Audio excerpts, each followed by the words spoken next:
Boleh nyala nggak? Kita berikan Saya kesempatan tadi, dulu ya. kamu bicara, saya diam. Nanti Mas tadi Mustafa, nyala. sebentar, satu kalimat. Kalau soal- Makanya jangan Gini, nyerang gini. presiden. Nggak apa-apa, Bapak. Kita Gini, adu gini. ilmu. Langsung Jadi gini, satu mohon maaf. kalimat. Khilafatul Muslimin disangkakan bertentangan dengan NKRI dan Pancasila serta menimbulkan keonaran di kalangan masyarakat. Khilafatul Muslimin itu mengatakan dalam konsep khilafahnya itu, katanya khilafah sesuai pandangan Islam. Artinya kepentingan agama itu adalah dominan. Khilafatul Muslimin segala macam ini adalah soal dagelan-dagelan politik. Ini dagelan. Artinya ini manusia, umat yang beragama. Saya tidak berbicara soal Islam, kita berbicara secara umum. Penganut agama ini akhirnya menjadi political toys. Kalau disebut politisasi agama, lalu pemerintah melarang nggak berpolitik dengan mendirikan partai berlandaskan agama atau berbasis agama? Kan nggak dilarang. Kenapa saya ingin membawa ke arah politisasi agama? Dia tersinggung karena dia pelakunya. Pelaku politisasi agama ini kental. Lantas seperti apa pemikiran dan gerakan Khilafatul Muslimin sehingga dianggap bertentangan dengan Pancasila? Khilafatul Muslimin tahun 2014 menyatakan loyalitasnya kepada ISIS di Irak dan Suriah. Ini jelas-jelas punya resiliensi ideologis dengan kekhalifahan di luar negeri yang brutal-brutal itu. Ini tidak boleh bisa dipungkiri. Ini harus bisa dipahami oleh seluruh rakyat Indonesia bahwa Khilafatul Muslimin ini tidak sedamai yang dia suarakan. Sudah paham bagaimana berbahayanya ormas seperti Khilafatul Muslimin ini kelak.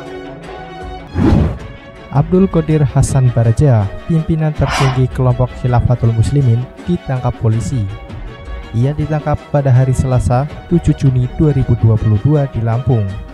Direktur Badan Nasional Penanggulangan Terorisme atau BNPT, Brigjen R. Ahmad Nur Wahid, menyebutkan Abdul Qadir Hasan Baraja adalah anggota NII. Ia juga salah satu pendiri Pondok Pesantren Al-Mukmin Kruki bersama Abu Bakar Ba'asyir. Selain itu, Abdul Qadir Baraja pernah 2 kali ditahan. Pertama, karena kasus terorisme. Yang kedua, karena pengoboman di Jawa Timur dan Candi Borobudur.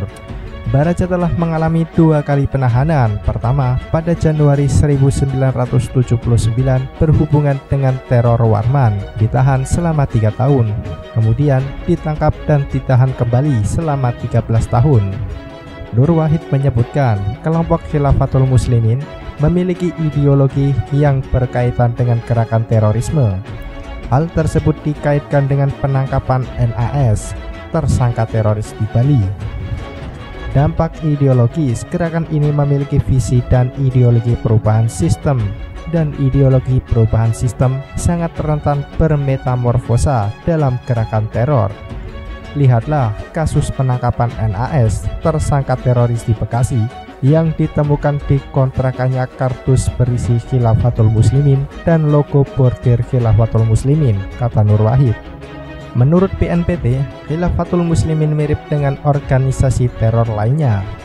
Aspek ideologi sangat berbahaya dengan memiliki cita ideologi khilafah di Indonesia sebagaimana HTI, JI, JAD maupun jaringan terorisme lainnya, ujar Nur Wahid. Khilafatul Muslimin mengaku tidak menentang Pancasila, namun katanya Khilafatul Muslimin mengkafirkan sistem yang tak sesuai dengan pandangannya. Pengakuan mereka tidak bertentangan dengan Pancasila, namun ideologi mereka adalah mengkafirkan sistem yang tidak sesuai dengan pandangannya. Secara historis, pendiri gerakan ini sangat dekat dengan kelompok radikal seperti NII, MMI, dan memiliki rekam jejak dalam kasus terorisme, imbuhnya. Abdul Qadir Hasan Baraja telah ditangkap pihak kepolisian. Penangkapan itu dilakukan tim Ditreskrimum Polda Metro Jaya yang dipimpin Hengki. Dia belum menjelaskan secara detail kasus yang membuat Baraja ditangkap. Ini mau dibawa dari Lampung ke Jakarta, kata Ditreskrimum Polda Metro Jaya Kombes Hengki Haryadi kepada detik.com pada Selasa 7 Juni 2022. Sementara itu, Kabid Humas Polda Metro Jaya, Kombes Endra Sulpan menyebut Baraja merupakan pemimpin tertinggi Khilafatul Muslimin. Dia menyebut Baraja akan dibawa ke Jakarta untuk diperiksa. Sebelum ditangkap, kelompok Khilafatul Muslimin yang dipimpinnya sempat melakukan konvoi kebangkitan khilafah di Jakarta. Berikut rangkaian peristiwa lengkapnya. 29 Mei 2022, kelompok Khilafatul Muslimin melakukan konvoi di Cawang, Jakarta Timur pada 29 Mei 2022 pada pukul 9:14 waktu Indonesia Barat. Salah satu poster yang dibawa berbunyi "Sambut Kebangkitan Khilafah Islamiyah". Selanjutnya, pada tanggal 31 Mei 2022, Amir Khilafatul Muslimin DKI Jakarta, Abu Dan, menyatakan bahwa kegiatan tersebut merupakan agenda rutin untuk mensyiarkan khilafah sebagai bagian dari ibadah. Selanjutnya, pada 7 Juni 2022, pimpinan tertinggi Khilafatul Muslimin Abdul Qadir Hasan Baraja ditangkap di Lampung. Baraja kemudian dibawa ke Jakarta. Abdul Qadir Hasan Baraja Khalifah atau pemimpin pusat Khilafatul Muslimin menolak Khilafatul Muslimin menentang NKRI. Berdirinya Khilafatul Muslimin bertujuan menyatukan umat muslim maupun non-muslim untuk menjaga kesatuan negara Republik Indonesia. Pada prinsipnya, Indonesia ini akan dijadikan sebagai bagian dari negara khilafah dunia dengan pusat kekhalifahan yang belum ditentukan mereka. Dari sini saja kita lihat fakta bahwa ideologi mereka bertentangan dengan ideologi negara kita yang menganut Pancasila. Allah dan Rasulnya mewajibkan kita bersatu, mengharamkan perpecahan. Ancamannya neraka, ancamannya neraka, ancamannya neraka. Soalnya Anda hari ini menyatakan sebagai khalifah, lalu Anda kemudian bisa menarik infak dari orang, lalu Anda seolah-olah membuat negara dalam negara. Bukankah Anda ini justru menjadi ajang perpecahan di sini? Anda telah membuat perpecahan sendiri dengan menyatakan bahwa Anda ini khalifahnya. Sekarang saya kasih tahu informasi bahwa saya sudah umumkan kepada pemerintah dan kepada umat warga khilafah, siap masuk neraka, siap masuk neraka, siap masuk neraka. Iki arep apa to, Turun gue kita ngomong. Kamu tuh belajar tentang ilmu atau tidak? Kamu tuh belajar apa atau orang belajar ilmu? Orang-orang yang seperti itu cikal bakal teroris. Khilafatul Muslimin itu sistem kehidupan bersama kaum muslimin dalam rangka menjaga keutuhan.